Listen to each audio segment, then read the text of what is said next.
How did you get your father-in-law's approval? My girlfriend Katya warned me 100 times about her father. He's old-school Russian, military background, hates Americans, thinks we're all soft. She showed me a photo of her sister's ex-boyfriend leaving their house with a bloody nose after failing some kind of test. The guy was a banker from Connecticut and lasted exactly one dinner. Papa has this thing, she explained. He and his friends from the factory will challenge any boyfriend to prove himself. Drinking games, arm wrestling, sometimes worse. So I did what any desperate person would do. Started taking Russian lessons in secret, 6 months of practice. Russian podcasts during my commute, Soviet movies with subtitles. Even started hanging out at this Russian bathhouse in Brighton Beach, where old men played cards and complained about everything. The night finally came. Their house in Queens. I brought flowers for her mother. Odd number, never even. That's for funerals. Good vodka for her father. Chocolates for her grandmother. Victor was sitting with 3 other men, all in their 60s, all looking like they could bench press a car.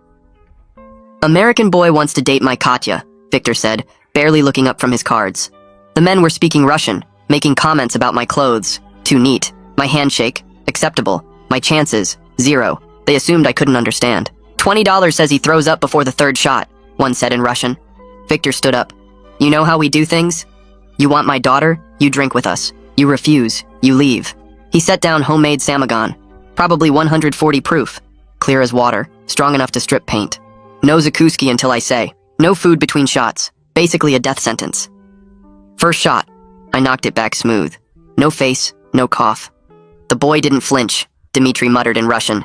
Second shot, 3rd shot, 4th. My stomach was on fire, but I kept my face neutral. Now we play game, Victor announced. 6 glasses, 5 have vodka, 1 has water. If you get water, you lose. You leave, never come back.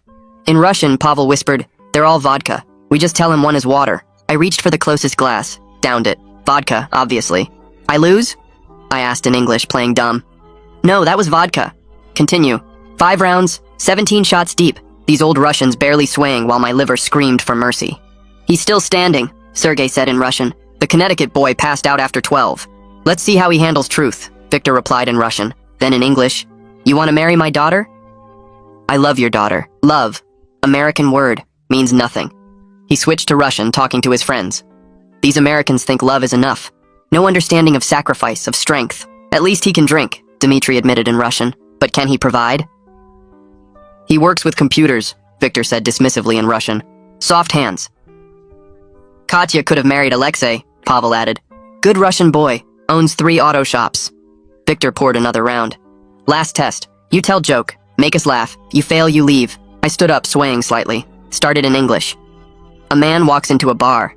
They looked bored. Then I switched to perfect Russian. But seriously, you know the difference between American vodka and Russian vodka? American vodka is like American friendship. Looks clean, tastes like nothing, gives you a headache.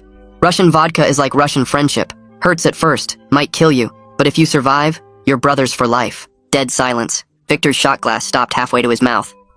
How long? He asked in Russian. 6 months, I replied in Russian. Every morning, every night. You listened to us mock you and said nothing.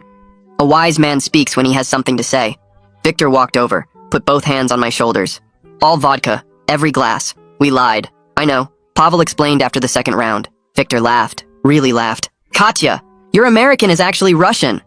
She ran in, saw me speaking Russian with her father. You learned Russian?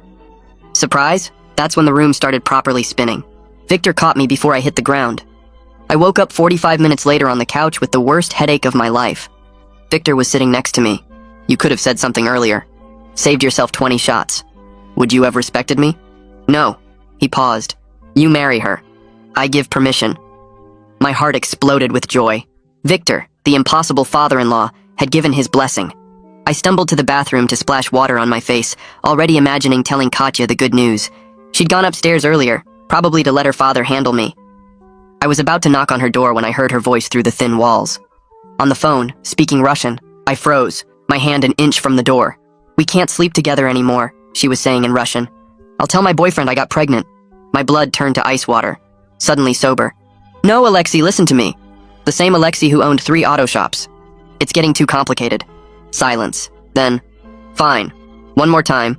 But after that, we're done. He's actually serious about marrying me. I stood there, hand still raised to knock. 20 shots of vodka churning in my stomach along with something worse. I walked through the door to confront her. Open edit without knocking, and her head snapped up from the phone, eyes going wide when she saw me standing there. She fumbled the phone, nearly dropped it, then pressed it to her chest like that would somehow erase what I'd just heard. Her mouth opened, but nothing came out at first. Just this weird gasping sound like she couldn't get air. I stood in the doorway watching her face cycle through shock, then fear, then something that looked like calculation as she tried to figure out how much I'd understood. She started speaking in English, asking what I was doing, why I didn't knock, but I cut her off in Russian, telling her I heard everything, every single word. The color drained from her face so fast I thought she might pass out. She ended the call without even looking at the phone, just stabbed at the screen until it went dark, then set it on her nightstand with shaking hands. The tears started then. Not the pretty kind you see in movies, but the ugly kind that make your face red and your nose run. She switched to Russian, and the words came pouring out about pressure from her mother, about how Alexei's family and hers have been friends since before she was born, about Sunday dinners where everyone assumed they'd eventually marry, about her father pushing her to date Americans to prove she wasn't narrow-minded, but her mother crying about losing Russian traditions. She talked about thinking she could manage both relationships, keep everyone happy, figure it out later when she had more time to decide. I just stood there feeling the room tilt slightly, the vodka mixing with adrenaline in a way that made everything too sharp and too blurry at the same time. Heavy footsteps came up the stairs, and Victor appeared behind me in the doorway, his expression shifting from confusion to concern as he read the scene. He asked in Russian what was happening, and Katya tried to speak, but Victor raised one hand, and the words died in her throat. He looked at me and asked in Russian what I'd heard, and there was something in his voice that told me he already suspected. I told him in Russian that his daughter has been seeing Alexei our entire relationship and was planning to fake a pregnancy to cover it up. The silence that followed felt like it had weight, like the air itself got heavier. Victor's jaw clenched and he asked Katya for her phone in that same calm voice he'd used during the drinking test, the one that somehow carried more authority than yelling ever could. She started to protest, but he just extended his hand and waited, and after maybe 10 seconds she handed it over. He scrolled through messages, his face getting harder with each swipe, then handed the phone back without a word.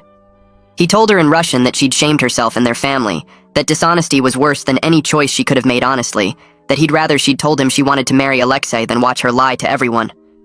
The vodka hit me harder then, the adrenaline fading and leaving just the 17 shots of Samagon burning through my system. My legs felt unreliable, and I sat down on her bed because standing seemed like it might not work much longer. The room swayed gently, and my stomach reminded me that I'd consumed enough alcohol to kill a smaller person. Victor noticed immediately and asked in Russian if I was all right, his tone shifting to something almost gentle, and the concern in his voice made everything worse because less than an hour ago, he'd given me permission to marry his daughter. I told Victor in Russian that I appreciated his earlier approval, but obviously things had changed and I needed to leave. Katya grabbed my arm then, her fingers digging in hard enough to hurt, and switched to English, begging me to let her explain properly, to understand that she does love me, that she was going to choose me eventually. Her hand felt hot on my arm, and I could feel her shaking, or maybe I was shaking, hard to tell with the vodka distorting everything. I removed her hand gently, and asked in Russian when exactly she was planning to end things with Alexei, and she went quiet for a long moment, before admitting she hadn't yet, because she was afraid of disappointing both families. The honesty hit worse than the lies because it confirmed she'd never actually intended to fully commit to either of us, just kept both options open indefinitely. Victor told Katya in Russian to go downstairs and tell the guests the evening was over, that there'd been a family situation. She protested, saying she needed to explain more, but Victor repeated the instruction with finality, and she left the room with tears streaming down her face. I heard her footsteps on the stairs, and then her voice downstairs speaking to her mother in Russian, too quiet to make out words. Victor sat down in Katya's desk chair, the one with a jacket draped over it and textbooks stacked underneath, and asked in Russian if I wanted water or food, the same zakuski he'd denied me during the test.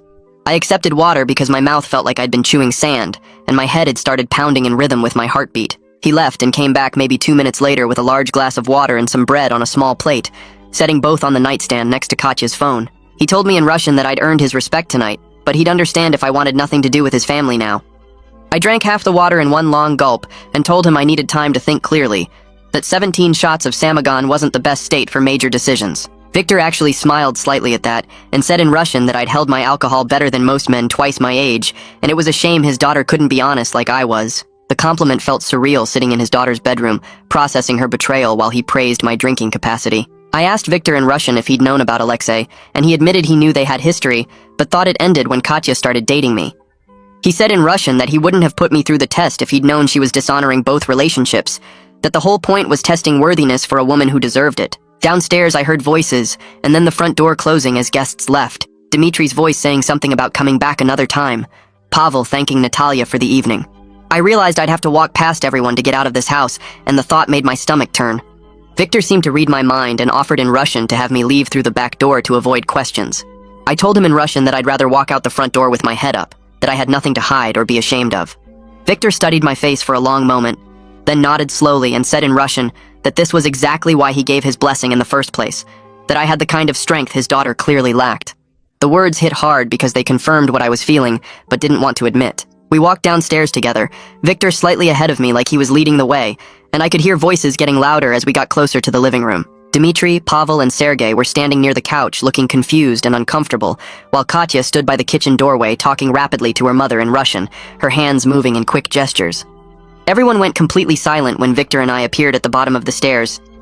The sudden quiet felt heavy and awkward, like everyone knew something bad had happened, but nobody wanted to ask what. Victor cleared his throat and announced in Russian that the engagement plans were cancelled due to family circumstances he would explain later, and that I was leaving with his full respect and approval. I watched the three men look back and forth between me and Katya, their faces slowly changing as they figured out what must have happened. Sergei shook his head slightly and muttered something under his breath that I couldn't quite catch. Katya's mother, Natalia, broke away from her daughter and walked toward me, her expression sad and apologetic.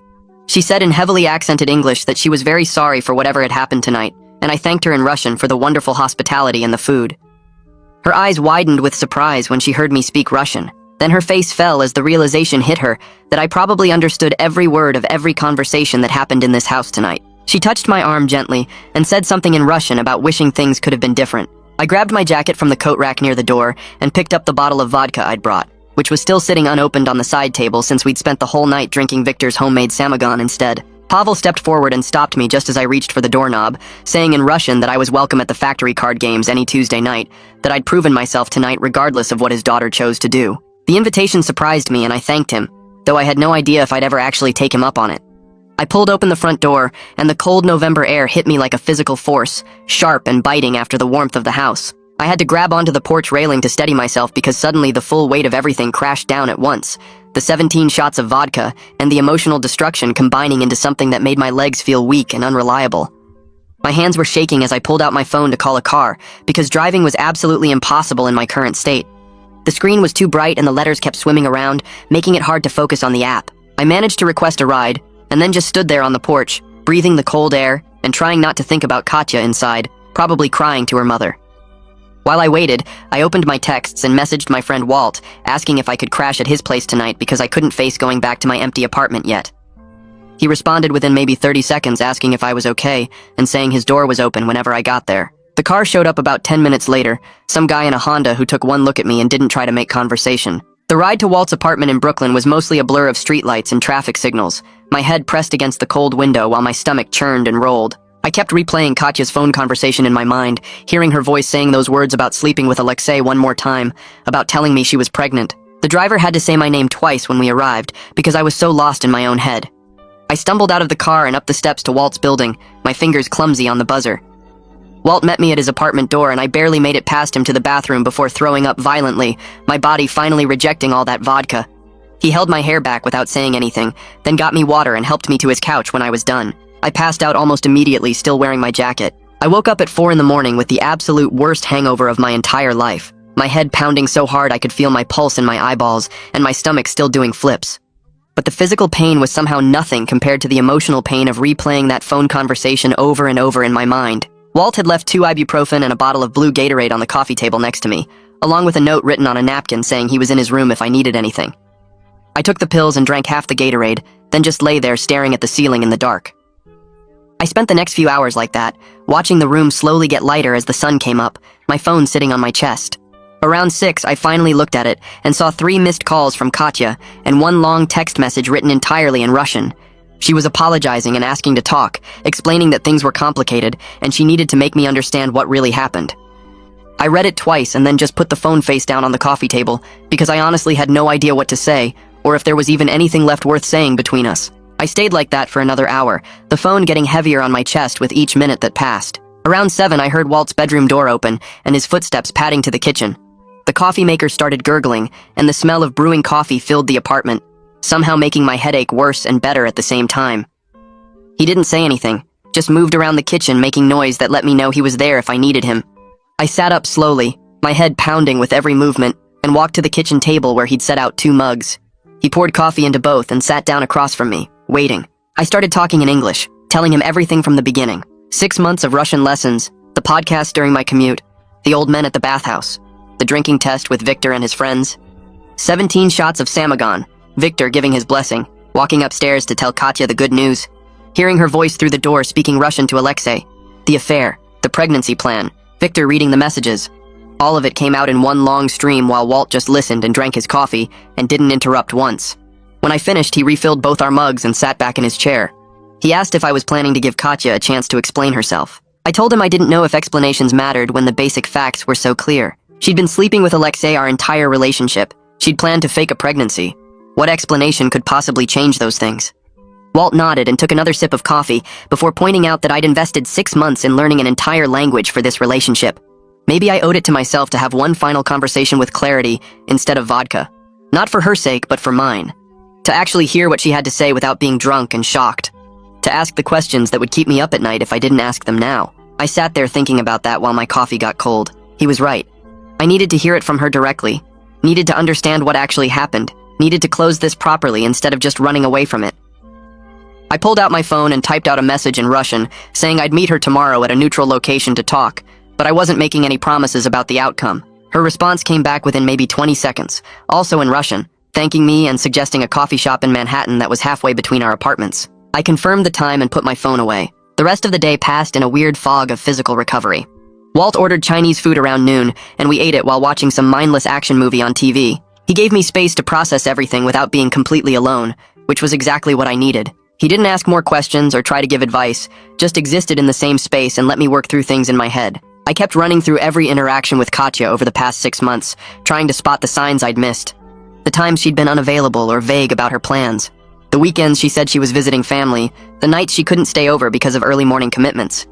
But mostly I just remembered normal relationship stuff. Dinners and movies and conversations and laughing together, which somehow made it worse because it meant she was really good at living a double life. That night I finally went back to my own apartment, and it felt wrong the second I walked through the door. Like the space had been contaminated by how much of myself I'd poured into the relationship that occupied it. My Russian textbooks were stacked on the desk exactly where I'd left them. My notes from language practice were scattered around. Flashcards with vocabulary words, a notebook filled with conjugation tables, physical evidence of my dedication sitting there mocking me.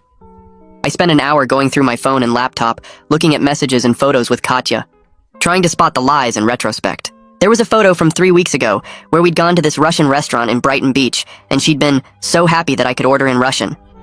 I remembered thinking that night that everything was perfect. Looking at her smile in that photo now, I couldn't tell if it was real or fake. Some dates seemed suspicious with the benefit of hindsight. A Saturday afternoon she'd canceled last minute saying her mom needed help. A Thursday evening she'd left early claiming a work emergency. But mostly she'd just been good at keeping the 2 parts of her life separate. I picked up my phone and called Torbjorn, my Russian tutor. He answered on the 3rd ring, and I told him in Russian that I needed to pause lessons for a while due to personal circumstances.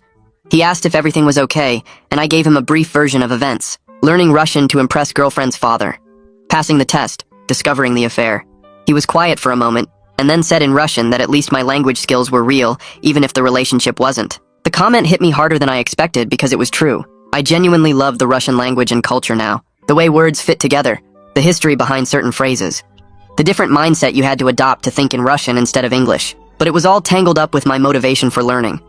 I'd started because of Katya, because I wanted to impress Victor, because I was desperate to prove myself worthy. How much of my love for Russian was actually mine, and how much was just me performing for someone else? I didn't have an answer to that. I pulled out a notebook and started preparing for tomorrow's conversation. Writing down questions I needed answered, boundaries I needed to set. Treating it like a business meeting because emotions had gotten me into this mess. When did the affair with Alexei start relative to our relationship? Does Alexei know about me? What was the actual plan with the fake pregnancy? Does she love me? Or was I just rebellion against family pressure? What does she actually want now? I filled 3 pages with questions and sub-questions, organizing them by topic and priority. It felt mechanical and cold, but that seemed appropriate given the circumstances. Sleep didn't come easily that night. I lay in bed staring at the ceiling, replaying Victor's face when he'd read those messages on Katya's phone. The disappointment of a father who'd raised his daughter with certain values, only to see her betray them. He'd given me his blessing based on strength and honesty, and then discovered his own daughter lacked both. I wondered if he was having a similar sleepless night across the river in Queens. If he was questioning where he'd gone wrong as a parent. if he was angry at Katya or angry at himself. The alarm on my phone went off at 7 even though I'd barely slept. I showered and dressed in clothes I'd laid out the night before, moving on autopilot while my brain ran through the questions I'd written down. The subway ride to Manhattan felt longer than usual. Every stop another minute to second guess whether this conversation would change anything or just confirm what I already knew. I arrived at the coffee shop 40 minutes early and bought a black coffee I didn't really want, just to justify claiming the corner table in the back where we could talk without being overheard. The table was small and round with 2 chairs facing each other, no escape routes or comfortable distance. I pulled out my phone and reviewed my list of questions one more time, then put it away because I'd memorized them anyway. Other customers came and went, ordering complicated drinks and chatting about normal problems like work deadlines and weekend plans, and I felt completely separate from their world. Katya walked through the door at exactly 9 o'clock, looking like she hadn't slept any better than me. Her eyes were puffy and red, her hair pulled back in a messy way that would normally be cute, but today just looked tired, and she wore an oversized sweater like she was trying to disappear inside it. She saw me in the corner and walked over without stopping at the counter, sliding into the chair across from me and folding her hands on the table. I took a breath and started in English because I wanted to be completely clear about the rules. I needed honest answers to direct questions, and if she lied or tried to dodge anything, I was walking out immediately, and we'd be done forever. She nodded and switched to Russian, saying she understood, that she owed me complete honesty even if it hurt to hear or say. Her voice was quiet and a little rough like she'd been crying recently. I asked my first question in English, keeping my tone flat and factual. When did the thing with Alexei start compared to us dating? She looked down at her hands and admitted in Russian that they never really broke up before she started seeing me. Her father had been pushing her to date American guys to expand her horizons and experience different options, but her mother and Alexei's family expected them to eventually get married. She'd been trying to figure out what she wanted while keeping everyone happy, which meant keeping both relationships going. The casual way she explained it made my stomach turn because it meant our entire 6 months together had been built on a lie from day one. I asked if Alexei knew about me, and she said yes immediately. He knew the whole time. She described how patient he'd been, how understanding, how he was willing to wait for her to figure out what she really wanted. The way she talked about his patience made something click in my head. I was never the main relationship in her mind, just the experiment her father approved of, the American option she was testing out while Alexei waited as the safe backup plan. I could feel my hands getting tight around my coffee cup, so I set it down before I crushed it. I asked about the pregnancy plan I'd heard on the phone, and she started crying again but kept talking in Russian. She'd panicked when I started getting really serious about marriage, and her father gave his blessing, suddenly realizing she'd have to actually choose instead of just drifting between both of us. She thought if she told me she was pregnant with my baby, it would force the decision and end the awful in-between state she'd been living in. I pointed out that her plan would have trapped me in a relationship based on a complete lie, maybe for years, and asked if she'd thought about that at all. She wiped her eyes and admitted in Russian that she wasn't thinking clearly, that she felt cornered by everyone's expectations pulling her in different directions. Her mother wanted Alexei, her father wanted me, Alexei's family had expectations, and she just wanted someone to make the choice for her so she wouldn't have to. I asked the hardest question, the one I'd been avoiding because I was scared of the answer. Did she actually love me, or was I just a way to rebel against family pressure while keeping Alexei as backup? She went quiet for a long time, staring at the table between us, and I could see her trying to figure out how to answer. Finally, she said in Russian that she did love me, but she also loved Alexei, and she honestly didn't know how to choose between her father's approval and her family's expectations. The answer was somehow worse than a simple no, because it meant everything between us had been real to her, but also not enough. I told her in Russian that she didn't have to choose anymore because I was making the choice for both of us. I was done, completely finished, not interested in being anyone's option or experiment or backup plan. She reached across the table to grab my hand, but I pulled back before she could touch me. I switched to English and told her I deserved someone who chose me clearly and completely, not someone who kept me as one possibility among several. Her face crumpled and she asked in Russian if there was anything she could do to fix this, any way to prove she'd commit to me fully now that she understood what she was losing. I told her in Russian that trust wasn't something you could rebuild from absolutely nothing, that she'd need to prove honesty over months or years, and I wasn't willing to invest that kind of time in someone who'd already shown me exactly who they were. I stood up and put my jacket on while she sat there looking up at me with tears running down her face. She asked in Russian if I hated her, and I thought about it for a second before answering honestly. No, I didn't hate her. I hated the situation and the choices she'd made, but I understood she'd been caught between impossible expectations from every direction. I added in Russian that I hoped she figured out what she actually wanted for herself, instead of just trying to make everyone else happy, because this pattern would destroy her eventually. I walked out of the coffee shop into the cold morning air and didn't look back. I pulled out my phone while standing on the sidewalk and opened a text to Victor, typing in Russian that I wanted to meet him separately to talk about what happens next. His response came back in under 2 minutes, Also in Russian, saying yes and suggesting the bench in the park near his house where he walks his dog every evening around 6. I texted back confirming and then started walking toward the subway, my hands shaking slightly from the coffee and the conversation and everything that just ended. The train ride back to my apartment felt long, and I kept rereading Victor's text, surprised he wanted to meet at all given that his daughter just blew up both our lives. I got home and tried to work but couldn't focus, so I just sat on my couch staring at the Russian textbooks on my desk until it was time to leave again. I took the train back to Queens and walked to the park, arriving a few minutes early. Victor was already sitting on the bench throwing pieces of bread to some pigeons, and when he looked up at me, I noticed he seemed older somehow, like the last 2 days had aged him in a way the drinking test never showed. He stood and shook my hand, then we both sat down, and he said in Russian that he appreciated me coming, that he'd spent the last 2 days thinking hard about where he went wrong as a father. I started to say something, but he held up his hand and continued in Russian, explaining how he pushed Katya to date outside the Russian community. Because he wanted her to have more choices than just the factory boys, but he never understood the pressure her mother was putting on her from the other direction to marry someone like Alexei. Victor went quiet for a minute, and then started telling me a story in Russian about his own past, about a woman he loved before he married Natalia. He said her name was Irina, and they were together for 3 years, planning to get married, until he came home early from military service one weekend and found her in bed with his best friend Mikhail. He said the betrayal changed him completely, made him hard and suspicious, and when Katya started dating, he created these tests to make sure no man would hurt her the way Irina hurt him. He explained in Russian that he thought testing for strength and the ability to endure pain would protect his daughter from making his mistakes. But now he realized he was testing completely the wrong things. I asked him what he meant by that, and Victor said in Russian that he tested my ability to drink poison and sit through discomfort and keep secrets. But what he should have done was test Katya's ability to be honest when things got hard. He admitted the drinking games were partly about reliving his military days, and partly about having control over something when he felt like his daughter was slipping away into a world he didn't understand. We sat there not talking for a while, just watching the sun start to go down over the houses and the dog walkers passing by on the path. Then Victor said in Russian that he was officially taking back his blessing to marry Katya, but he wanted me to know the respect he showed me that night was completely real and had nothing to do with his daughter's choices. I told him in Russian that his respect meant something important to me, regardless of what happened with Katya, that earning it taught me things about my own strength I didn't know before. Victor asked what I planned to do with my Russian language skills now, and I admitted I hadn't decided yet if continuing to study felt real, or if it would just remind me of the relationship every time I practiced. He said in Russian that the language belonged to me now, that I earned it through months of hard work, and it wasn't connected to Katya anymore unless I let it be.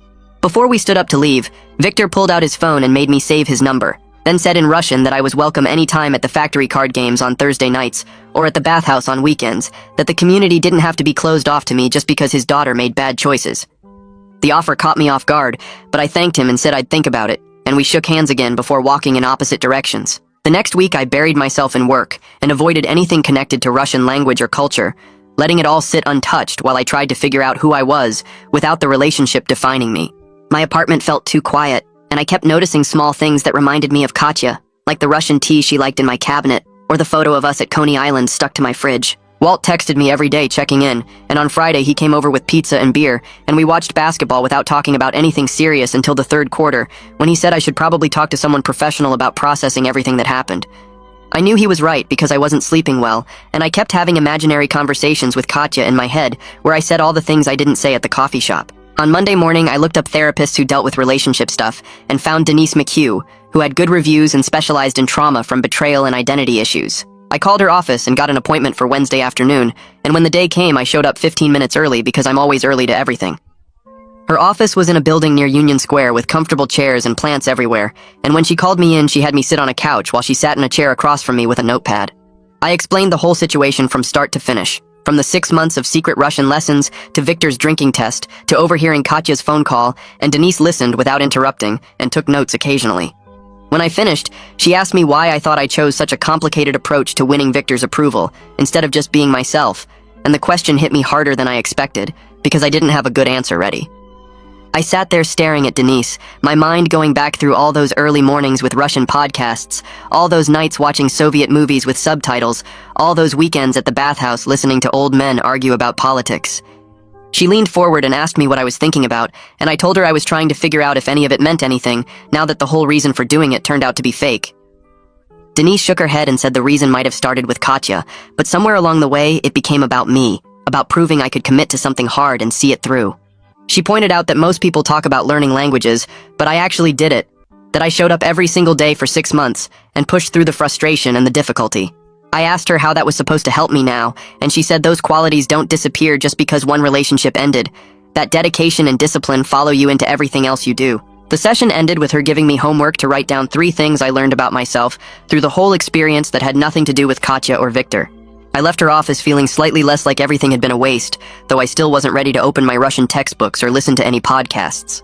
2 weeks crawled by with me avoiding anything connected to Russian culture, throwing myself into work projects and hanging out with Walt watching basketball. My phone buzzed one Tuesday morning while I was making coffee, and I saw a text in Russian from Katya. My stomach dropped and I almost deleted it without reading, but curiosity won out. She wrote that she told Alexei everything about us, about her plan, about all the lies, and that she ended things with him completely.